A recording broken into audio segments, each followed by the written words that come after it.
مسلم شریف میں اس حدیث کی اصل موجود ہے. ایک صحابی ہیں، نام ہے جلابیب، رنگ کالا، ہونٹ موٹے، ناک چپٹی، کوئی پاس نہیں بٹھاتا، پوچھنے والا کوئی نہیں، لوگوں کو نام بھی نہیں آتا ہوگا زیادہ لوگوں.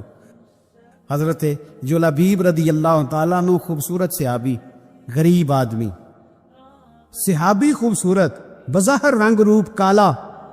ایک جنگ میں بھی حضور کے ساتھ گئے، جنگ ختم ہو گئی، کچھ صحابہ شہید ہوئے، اللہ نے اسلام کو، مسلمانوں کو کامیابی دی.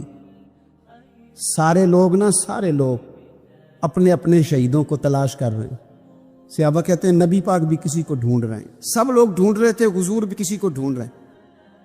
پھر نبی پاک نے فرمایا سارے مل گئے، سب شہداء کی مقدس میتیں مل گئیں، زخمی مل گئے، حضور سارے مل گئے. حضور نے فرمایا ایک دفعہ پھر ڈھونڈو. حضور ڈھونڈ آئے ہیں، سارے مل گئے. فرمایا نہیں، ایک بار پھر ڈھونڈو. حضور مل گئے. نبی پاک نے فرمایا مجھے جلابیب نہیں نظر آ رہا، وہ نہیں مل رہا مجھے. حضور آپ اسے ڈھونڈ رہے تھے؟ فرمایا ہاں. ایک صحابی پھر گئے، دوڑے آئے، حضور وہ نہ مل گئے، حضرت جلابیب شہید ہو گئے. حضور یہ ان کی لاش مبارک پڑی ہے.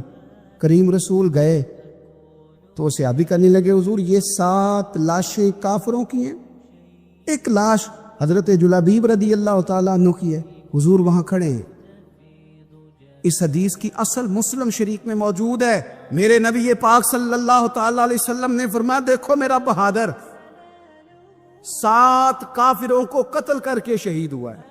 یہ 7 کو قتل کر کے شہید ہوا ہے. یہ لفظ حدیث پاک کے. میرے نبی پاک صلی اللہ علیہ وسلم نے اس شخص کو جس کو ڈھونڈنے والا بھی کوئی نہیں، لاش اٹھانے والا بھی کوئی نہیں، اس وقت ان کا اپنا موجود بھی کوئی نہیں، یہ لفظ حدیث کے. رنگ کالا، بندہ غریب، دیکھو حضور نے کیسے اندھیرے سے نکالا. اللہ کے رسول سرانے کھڑے ہوئے، اور اتنے اعلیٰ لفظ نہیں ملتے. امام حسین کے لیے ملتے، چند اور لوگوں کے لیے ملتے، ہر ایک کے لیے نہیں ملتے. نبی پاک نے اشارہ کیا، ان کی لاش مبارک پڑی ہے. فرمایا ھذا منی وانا منہ.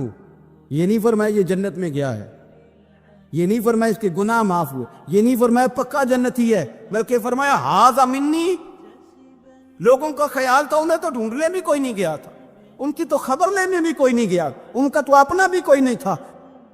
لیکن وہاں کھڑے کھڑے حضور نے فرمایا میرے غلاموں سنو، تم اس کا رنگ کالا سمجھتے ہو، تم اسے لاوارث سمجھتے ہو، ھذا منی وانا منہ. فرمایا یہ مجھ سے ہے، میں اس سے ہوں، یہ مجھ سے ہے، میں اس سے ہوں. تو من شدی من تو شدم، ھذا منی وانا منہ، یہ مجھ سے ہے، میں اس سے ہوں. صحابہ کہتے ہیں وہ نا الفاظ کیا میٹھے تھے، کانوں میں گھوم گئے. اب اس کا کیا ترجمہ کریں؟ سونے نے بتا دیا یہ میرا، میں اس کا، یہ مجھ سے، میں اس سے. قبریں تیار ہو گئیں، سب اپنے اپنے شہیدوں کو قبروں میں دفن کرنے لگے. کہتے ہیں ان کی باری بھی آئی تو کچھ صحابہ نے انہیں بھی اٹھانا چاہا تو حضور نے فرمایا ہٹ جاؤ، تمہیں بتایا نہیں ھذا منی، میرا ہے، پیچھے ہٹو نا، قربان جائیں. کہتے ہیں سب پیچھے ہٹ گئے. تو جس طرح ماں بیٹا اٹھاتی ہے، حضور نے ایک ہاتھ ان کے سرہانے کے نیچے رکھا، ایک ان کی ٹانگوں کے نیچے رکھا، اور حضور نے یوں اٹھایا. او یارو پتہ نہیں میں کیا کہہ رہا ہوں. یہ حدیث کے لفظ ہیں، مر جانے کو جی چاہتا. حضور نے یوں اٹھایا، پھر نبی پاک اکیلے لے کے قبر میں اترے. میں نے جب حدیث پڑھی تو میں نے نا اس کے حاشیے میں ایک جملہ لکھا ہے، جب حضور نے اٹھایا نا تو یقیناً نبی پاک صلی اللہ علیہ وسلم نے ماتھا بھی چوما ہوگا، یقیناً حضور نے پیار بھی کیا ہوگا. حضور نے قبر میں لٹایا تو میں نے نیچے ایک حاشیہ لکھا ہے، میں نے کہا حضرت جلابیب، لوگ تو جب مٹی ڈالتے ہیں تو مدینے والے آتے ہیں نا، تجھ سے کیا حساب کتاب ہوگا؟ مٹی ڈلی نہیں اور اللہ کی ساری رحمتیں پہلے قبر میں پہنچ گئی.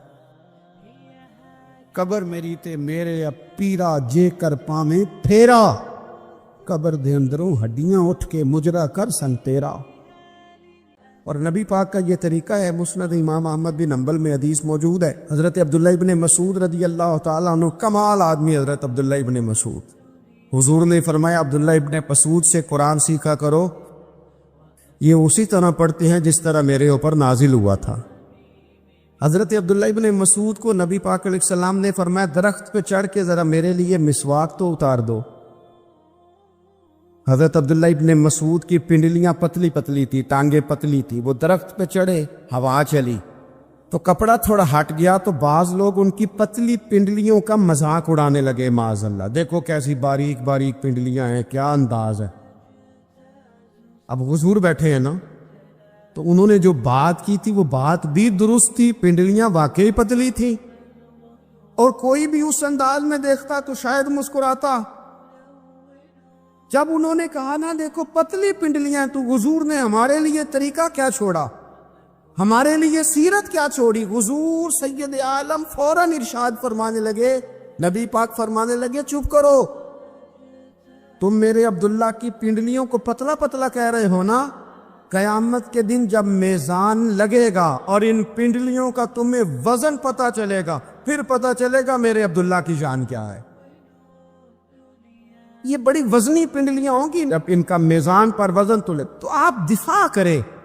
نبی پاک صلی اللہ علیہ وسلم نے فرمایا اگر کسی جگہ تیرے بھائی کی عزت پر حملہ ہو رہا تھا اور تو بچانے پر قادر تھا اور تو نے اس کی عزت سے اس شر کو روک دیا، کہا نہیں یار ایسی بات نہیں ہے، تم غلط کہہ رہے، فرمایا اگر تم کسی کی عزت کا دفاع کرو گے تو فرمایا جہاں تمہاری عزت خراب کی جا رہی ہوگی رب وہاں تمہاری عزت کا دفاع فرمائے گا۔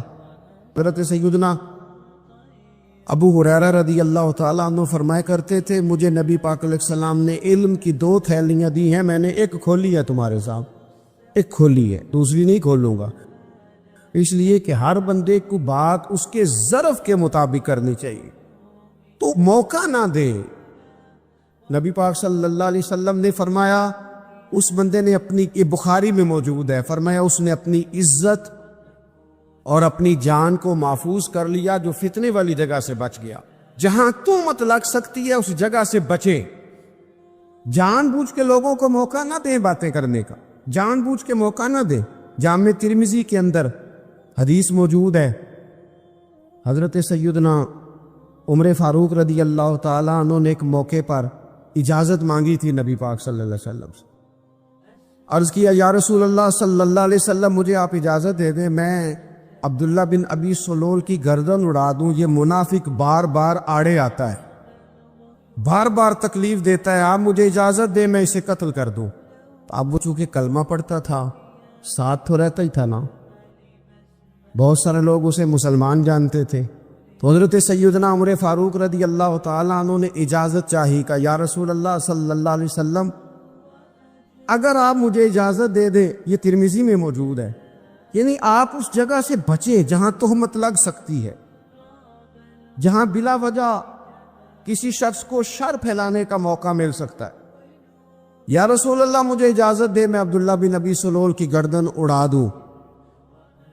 تو نبی پاک صلی اللہ علیہ وسلم نے فرمایا کہ عمر اگر میں تمہیں ایسا کرنے کی اجازت دوں گا تو لوگ کہیں گے کہ وہ اپنے قریبیوں کو انہوں نے مروانا شروع کر دیا ہے، ساتھ والوں کو ہی مروانا شروع، لوگ تو اسے مسلمان سمجھتے ہیں تہمت والی جگہ سے۔ بلکہ بخاری شریف میں اسی طرز کا ایک اور پیغام بھی ہمارے لیے موجود ہے۔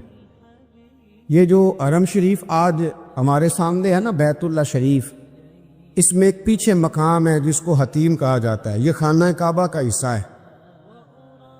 حضور صلی اللہ علیہ وسلم کے اعلان نبوت سے پہلے جب قریش مکہ نے اسے تعمیر کیا نا دوبارہ سے، تو انہوں نے چندے کا کوئی اس طرح کا مزاج بنایا تھا کہ اس بندے سے پیسے لے لیں جس کے بالکل ہی جائز ہو۔ اس ترتیب سے انہوں نے خانہ کعبہ کی تعمیر کی کہ پھر وہ ساری تعمیر نہ کر سکے، حتیم باہر رہ گیا۔